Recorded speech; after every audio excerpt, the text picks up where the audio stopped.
Hello to our bar examinees, to our candidates. I would like to congratulate you already for going this far in your bar review, and soon you'll be taking your bar examination. This is already the pre-week, and it will only be a matter of time that you will be adding attorney to your name.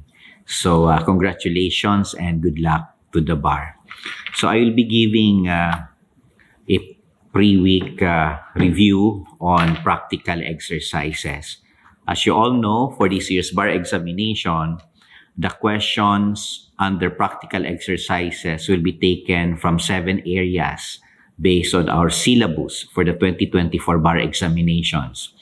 You will be having a question on judicial affidavit, special power of attorney, petition for correction of entries in the civil registry, extrajudicial settlement of estate, petition for issuance of writ of habeas corpus, petition for enforcement of foreign judgment, and motion for execution of judgment. As you notice, there are 7 areas. But it is impossible that there will be 7 questions on practical exercises alone. So I think that there will be 2 or 3 questions only that will be asked in the bar exam under practical exercises. So don't worry very much, okay? Before we proceed, I would like to reiterate the practical tips I normally give to our bar examinees, especially in answering practical exercises question. First and foremost, you have to manage your time well in answering the question. Time management is very important here. And you must answer all the questions. Never leave a question unanswered. And you have to stick to the facts given in the question. Okay? Do not assume facts that are not stated in the problem. Okay? And as much as possible, do not identify yourself. No? You have to avoid identifying yourself or your school because this might disqualify you. So use instead A, B, C, X, Y, Z, or clearly fictitious persons or characters when necessary to supply names of persons in your answer. This will avoid identifying yourself.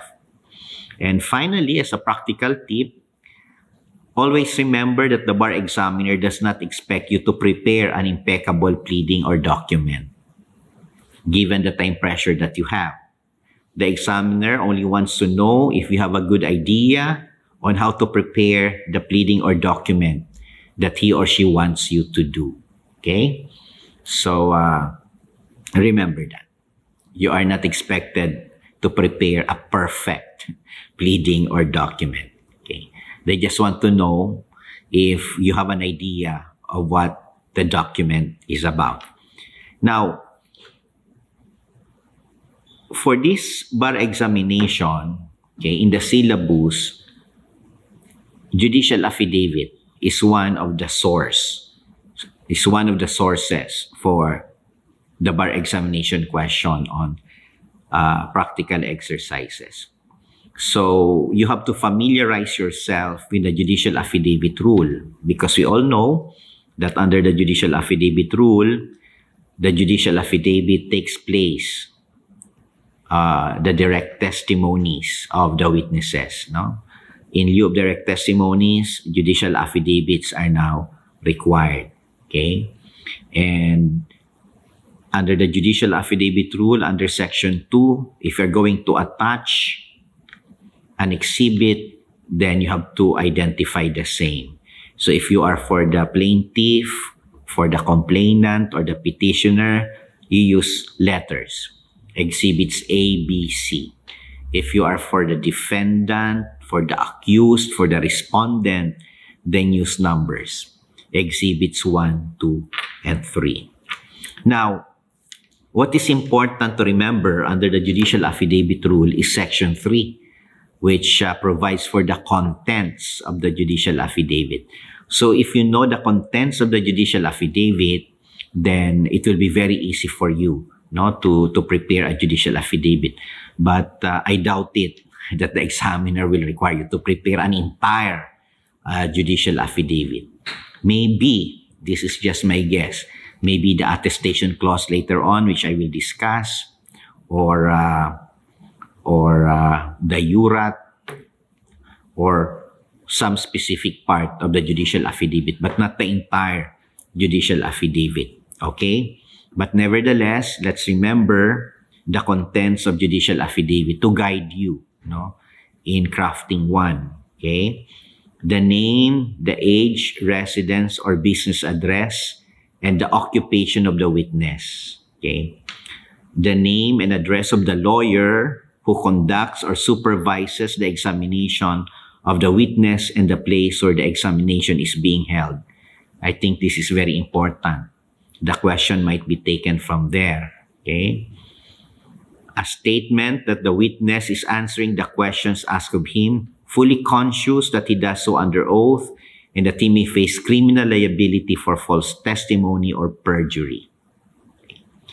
Questions asked of the witness and his corresponding answers, consecutively numbered, that show the circumstances under which the witness acquired the facts upon which he testifies, elicit from him those facts which are relevant to the issues that the case presents, and identify the attached documentary and object evidence and establish their authenticity in accordance with the rules of court, especially the rules on evidence. The signature of the witness over his printed name, and a jurat with the signature of the notary public who administers the oath, or an officer who is authorized by law to administer the same. So, basing on the contents of judicial affidavit, an examination question may be asked about how to prepare, the statement that the witness is answering the questions asked of him, fully conscious that he does so under oath and that he may face criminal liability for false testimony or perjury. So you will say there that witness XY say, answered the questions that were asked of him, fully conscious that he does so under oath and that he may face criminal liability for false testimony or perjury if he lied under oath. Something to that effect. So if that is given, then you're good. Okay? Now, the judicial affidavit rule provides in Section 4 a sworn attestation of the lawyer. So as I said, you might not be required by the bar examiner to prepare an entire judicial affidavit, but parts of it. And one of the possible sources of the questions will be in the attestation of the lawyer. And so you should be guided by Section 4 of the Judicial Affidavit Rule on the sworn attestation of the lawyer. Simply put, this sworn attestation at the end of the judicial affidavit executed by the lawyer who conducted or supervised the examination of the witnesses must state,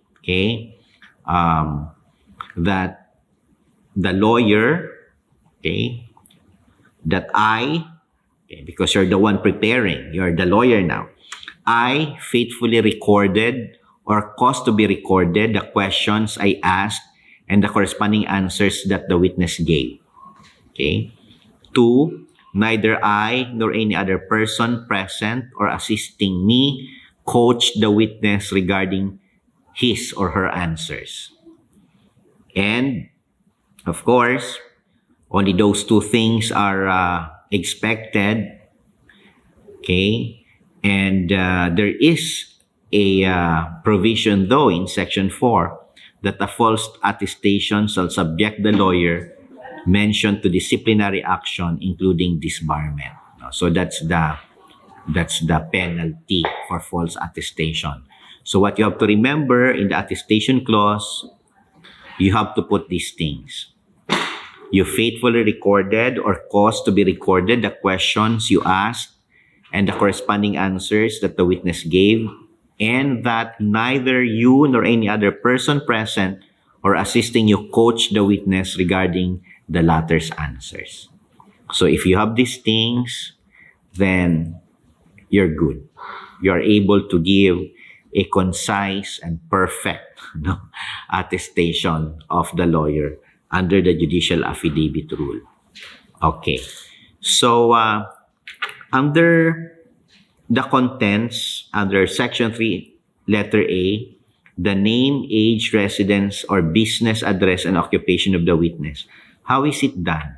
Okay, you just have to state I, ABC, okay, the name of the witness, a Filipino of legal age, married, a lawyer, for example, if that is in the bar examination question, you have to supply the occupation because that is required under Section 3A, no? Occupation, which many lawyers, practicing lawyers, forget to put occupation.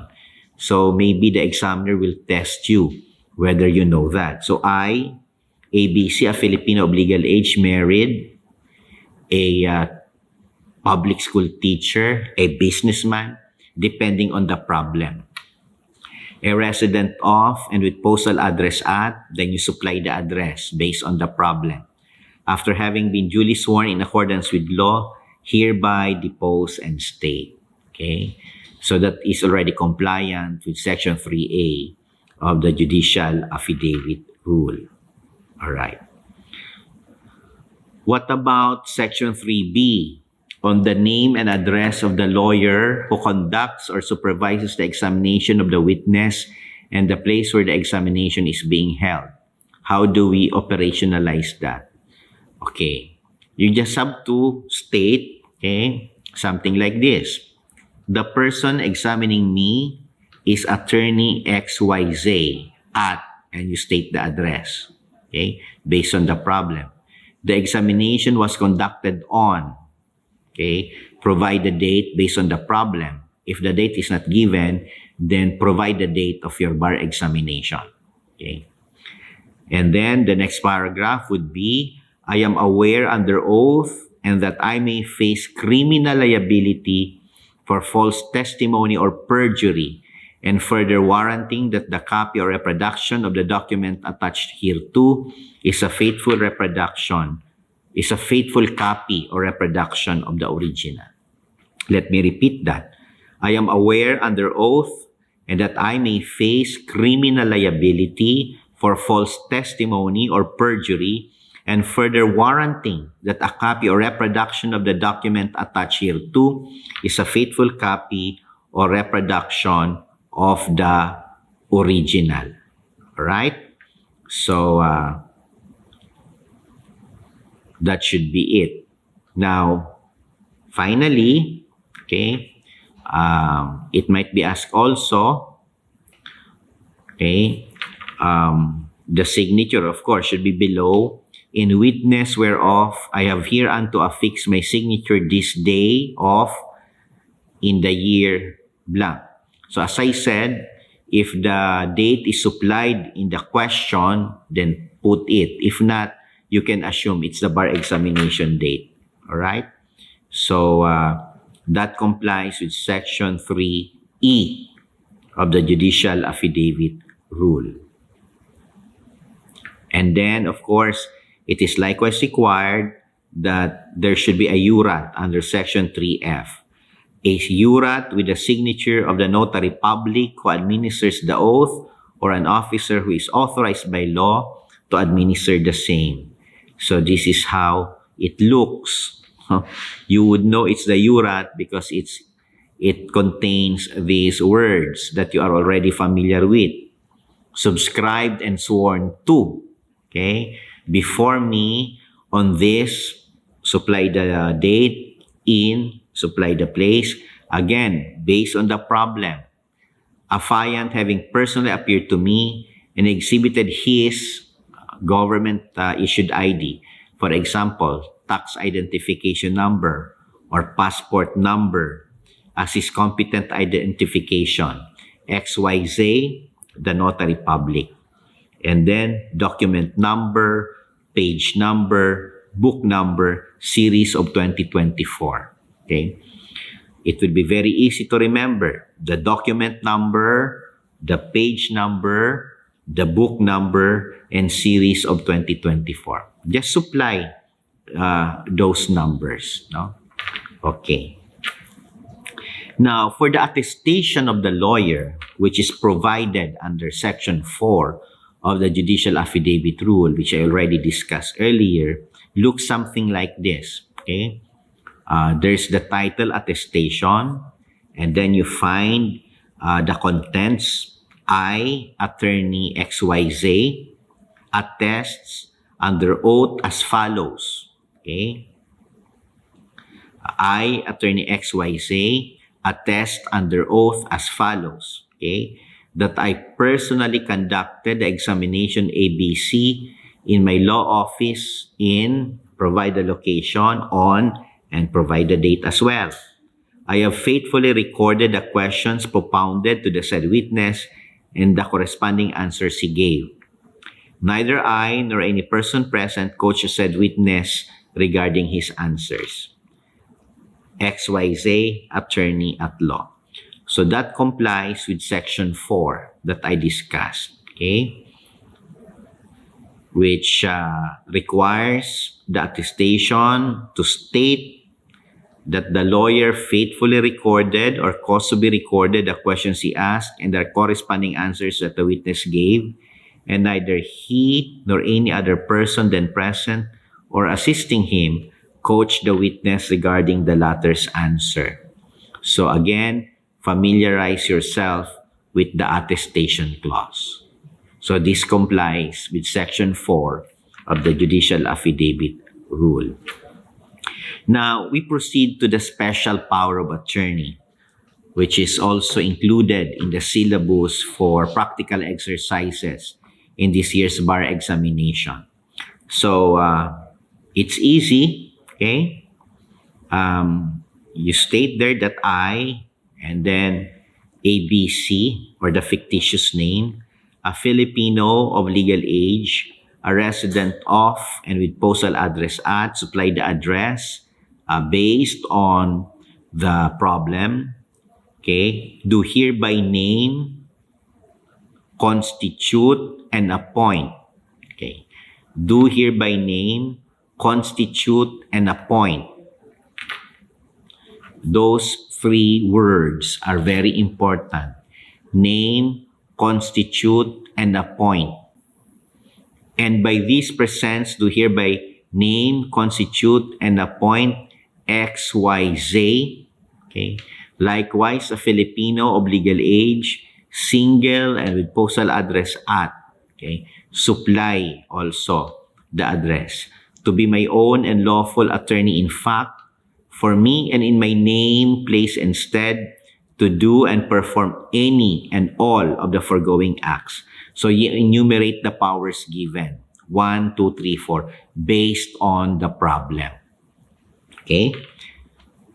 And next paragraph, hereby giving and granting unto my said attorney in fact full power and authority to do and perform any and every act whatsoever required and necessary to be done as I might or could do if personally present and acting in person, hereby ratifying and confirming all that my said attorney in fact may also do or cause to be done under and by virtue of these presents. Okay. The important words, hereby ratifying and confirming all that my said attorney in fact may also do or cause to be done under and by virtue of these presents. In witness whereof, I have hereunto signed my name, this, supply the date, okay,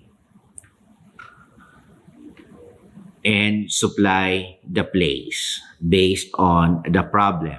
And then ABC as principal. And take note, because this is a special power of attorney, there must be the conformity, okay, of the attorney in fact or the agent. So place the name of the agent XYZ under conforme, okay, XYZ attorney in fact, and sign in the presence of, okay, for the signatures of the witnesses.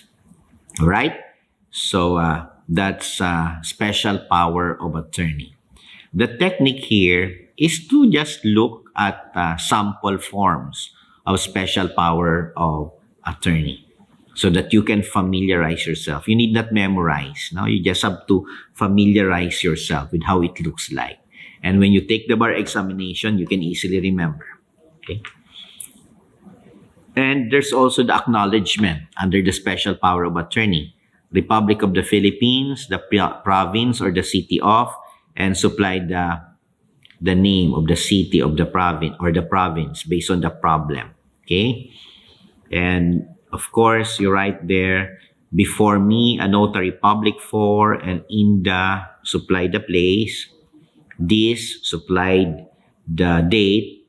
Personally appeared the above named persons who have satisfactorily proven to me their identity through their identifying documents written below their name and signature that they are the same persons who executed and voluntarily signed the foregoing special power of attorney, which they acknowledge before me as their free and voluntary act and deed. And then supply the name of the notary public, XYZ or ABC as the case may be, and then going back to the usual form, doc number, page number, book number, series of 2024. So let me repeat that. Document number, page number, book number, and series of 2024. You supply the number. Okay. Now, we go to petition for correction of entries on the civil registry. There are basically 4 ways on how corrections of entries in the civil registry can be done under the law. Of course, we have RA 9048 as amended by RA 10172 or the clinical error law. Okay? And then you have Rule 108 of the Rules of Court on the cancellation or correction of entries in the civil registry. And then there's Presidential Decree number 651, no? That requires that deaths and births be registered within 30 days from the occurrence. If a person's birth was not registered within this period, a delayed registration of birth can be filed, which will be annotated on the birth certificate. But I doubt it very much if questions will be asked on RA 9048, RA 10172, and PD number 651. Chances are a bar examination question will be asked under Rule 108, which is on the cancellation or correction of entries in the civil registry. Rule 108 provides for a judicial process. Remember, this is the bar examination. Okay? So the examiner will be asking from the rules of court. Okay? The rule provides for a judicial process to correct or cancel entries in the civil register. Unlike the above remedies, like RA 9048 or RA 10172, which are administrative in nature, corrections under Rule 108 require a court order. The petitioner will need to file a petition in the regional trial court of the province where the corresponding civil registry is located. And this rule is typically invoked for substantial and controversial changes, such as those involving legitimacy or citizenship. Okay?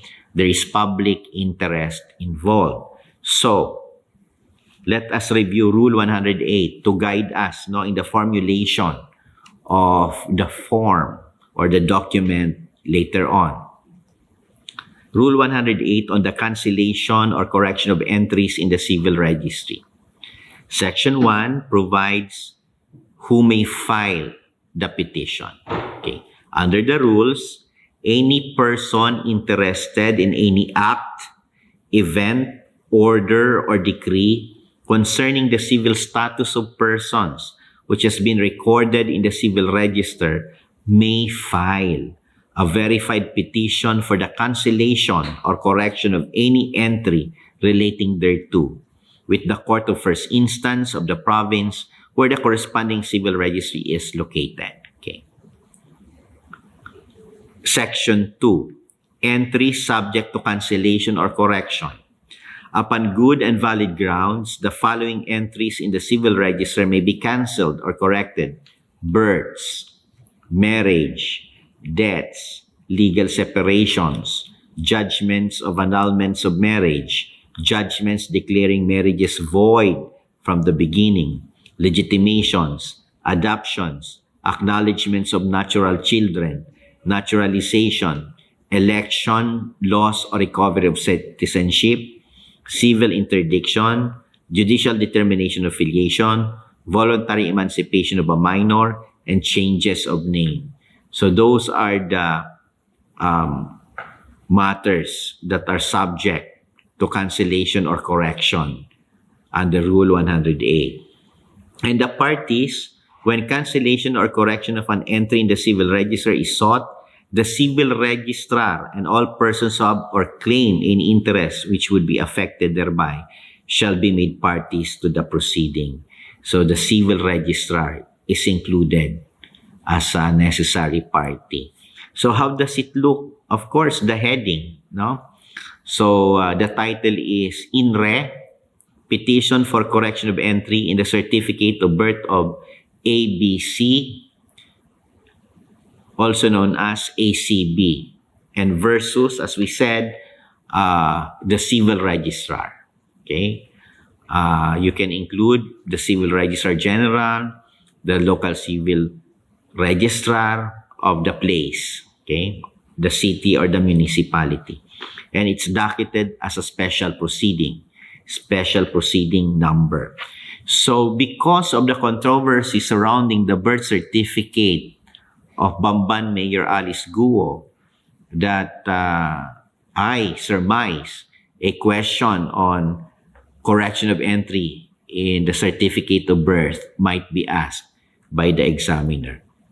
Okay? So who are the respondents? As I said, based on the rules, the city civil registry or the local civil registrar of the place, okay, represented by the civil registrar of the city, the Philippine Statistics Authority, represented by the civil registrar general, the Republic of the Philippines, represented by the Office of the Solicitor General as respondents. Okay, this is a long list, but under the rules, if the civil registrar is mentioned as a party, then that's good enough. Okay. And then it's a petition. So it looks like this. Petitioner ABC, also known as ACB, through counsel, unto this honorable court most respectfully states. And then remember that in all petitions, it should contain these things. Okay. The case, what is the case all about? Okay, the parties, okay, so antecedent facts, okay, arguments and discussion, evidence to be presented, and prayer. Okay, so when you say the case, it's just a brief or summary statement of what the case is all about. This is a petition for correction of entry in the certificate of live birth of petitioner ABC. Okay. Something like that, because that's the case, or the nature of the case, as we call it. And then the parties. Okay, the petitioner, of course, his civil status, the address, okay. Petitioner ABC, also known as ACB in our example, is a Filipino of legal age, a resident of, and with postal address at, okay, then supply the address, okay.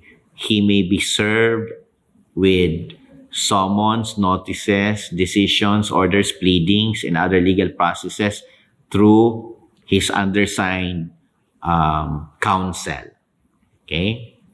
And then, of course, respondents. Who are the respondents? Respondent, local civil registrar of, and provide a brief description, and also where is the office address of that respondent is, down the line, okay, and so on and so forth. Again, the civil registrar is required to be a party in this case. Then the antecedent facts, okay, you narrate why you want a correction of entry in the civil registry. Okay? So it has to be comprehensive. Okay? And then the arguments and discussion. Okay? You cite the law, jurisprudence, why the petition should be granted. Okay? And under the rules now, the evidence to be presented. So the documentary, you have already to indicate what would be the documentary evidence as your exhibit A, B, C, okay, and a description of that and what is intended to be proved, okay, and also the testimonial evidence. Who are your witnesses? XYZ, okay, and the nature or the substance of the testimony has to be mentioned as well, okay, and please take note that under the rules, the judicial affidavit of these witnesses should be attached as well. And finally, the prayer. What is the relief that you want? Of course, to grant the correction of the entry in the civil registry by maybe changing the name, all right, the citizenship, as the case may be. Okay? Now, let us go to extrajudicial settlement of estate. Okay. So, it looks like this: Republic of the Philippines, and then the city or the municipality or the province, and of course, extrajudicial settlement as the title, or extrajudicial settlement of estate. And as the form provides, know all men by these presents this deed of extrajudicial settlement made and executed this date, okay, provide a date by and between ABC, a description, a Filipino of legal age, a resident of, and with postal address at, supply the address based on the problem, if given, and XYZ, also a Filipino of legal age, a resident of, and with postal address at, supply the address. And then the contents, whereas, okay, we are the sole heirs of the deceased, mention the name of the parent, if given, if not, there's a letter, CDE, who died intestate and without creditors on, when did he die? The place of, at, state the place of death. A copy of the certificate of death is here to attach as Annex A. Okay? Whereas the deceased left personal properties consisting of savings deposits as follows, or other kinds of properties. Okay? I am not sure if you will be asked to write an extrajudicial settlement of estate of a real property, because the technical description will have to be written, and it's quite tedious to do that. So I doubt if a bar examiner will ask that question on extrajudicial settlement with real properties involved. So here in my example, personal properties consisting of savings deposits as follows. Then you have to enumerate in which banks they are, how much, etc. And then, whereas pursuant to Rule 74, Section 1 of the Revised Rules of Court of the Philippines, and being with full capacity to contract, we do hereby adjudicate unto ourselves the aforesaid personal properties as follows. Okay. So, what does that mean? So, to ABC, okay, this personal property in whatever bank it is, okay, it goes to him. And to XYZ, this much goes to him. This deposit in whatever bank it is. No? So what is important to remember here is that you are disposing, okay, the properties by adjudicating unto which heir the property should go. All right? So remember that. So it will be very easy when you prepare your answer. And of course, at the end, in witness whereof the parties adhere unto affix their signature, supply the date and the place and the signature of the heirs ABC and XYZ, signed in the presence of witnesses, of course. All right? So if an acknowledgement or a jurat is required, then do so. Follow the format that we have just discussed. So for purposes of the bar exam, familiarize yourself with acknowledgement and the jurat, okay? Because if you are familiar with those, then you can easily supply the answer. All right? Now, let's go to petition for enforcement of foreign judgment. Okay. I think the bar examiner will ask for recognition of foreign judgment of divorce. Okay, because that's very common. That's the most common petition for recognition of foreign judgment. It's about divorce. So, okay, the caption should be in re, petition for recognition of foreign judgment of divorce of, okay, state the name of the person, ABC, as the petitioner, and the respondent is the Registrar General and the local civil registrar of the place, represented by the Solicitor General, because the Solicitor General is the counsel of the Republic. And again, there is a public interest involved. Okay? And it is docketed as a special proceeding. And then, as in all other petitions, we follow the format. Petitioner by counsel unto this honorable court most respectfully states. Okay? And then, again, there's the case, the parties, antecedent facts, arguments and discussion, evidence to be presented, and prayer. Okay. Always remember that in all petitions, that's what you're going to provide. The case, the parties, antecedent facts, arguments and discussion, evidence to be presented. Okay. In motion for execution of judgment, okay, so what is important to remember here is that there is a final judgment or decision or order of the court. Okay, so in the preparation of the motion, the movant, okay, must just state when that final decision or order was issued, okay, when the motion for reconsideration was denied, if any, okay, and then when the decision or order is entered in the book of entry of judgment, because it becomes final and executory, and then the prayer for execution or the issuance of the writ of execution. That's simple in a motion for execution of judgment. And then finally, for petition for habeas corpus, again, you follow the format. Petitioner by counsel unto this honorable court most respectfully states, okay, the case, the parties, the antecedent facts, arguments and discussion, evidence to be presented, and then the prayer.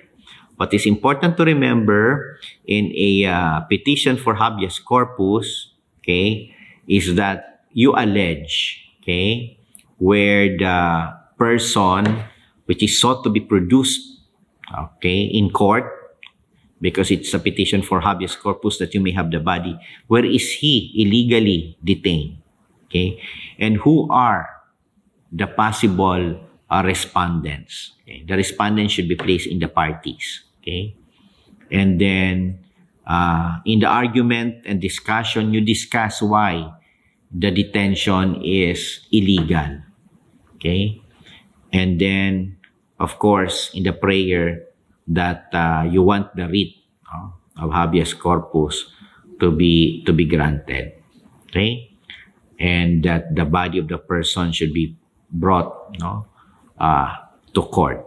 So again, as I said, in all petitions, okay, always remember these are things that must be there: the case, the parties, the antecedent facts, arguments and discussion, evidence to be presented, and prayer.